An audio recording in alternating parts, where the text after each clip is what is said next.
no, you wouldn't marry me right now because A, I have a boyfriend, and B, you wouldn't meet my standard of goodness, of kindness, of compassion, of empathy, of intelligence.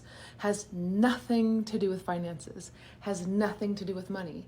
And let me just tell you something. Women who have never had experience like me before I met my partner are your biggest fear. And I know that because you want me to have no standards so that I would just take whatever comes, including abuse, including pain, including you being emotionally immature and unavailable.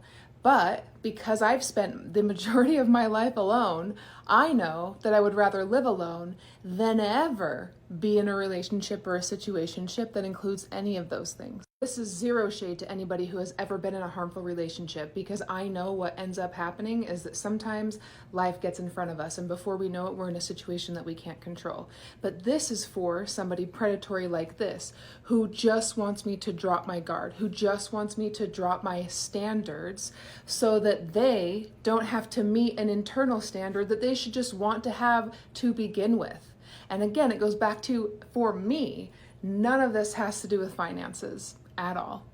I want somebody that I can communicate with. I want somebody who can match me on my emotional intelligence level. I want somebody who I can laugh with and have fun with. And I want somebody who treats me well. And I have been abused in my own life to the point where I don't want that at all. And so if I'm going to put myself in a situation where I'm close to somebody, then I am going to be given respect, and I'm going to give respect, because I am not going to be somebody who is harming another individual as well. So no, you can't marry me. I don't want to marry you. And I hope that you can work on yourself to the point where you will meet somebody's standard that has nothing to do with money. Because I don't know you, but I feel like every person deserves goodness and light in their life, including maybe somebody like you who's saying these kind of things out of pain, out of loneliness, out of wanting connection and not being able to find it. I feel so lucky to have found Max, because he is all of the standards that I could have ever wanted and more. And none of them have to do with his financial records. All of them have to do with the goodness of his heart and soul. And I wish you the ability to rise to the occasion and be that, not for another person, not for a relationship, but for yourself.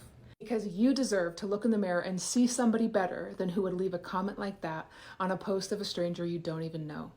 Be well, everybody, and hold to your standards. You matter. You're worth it.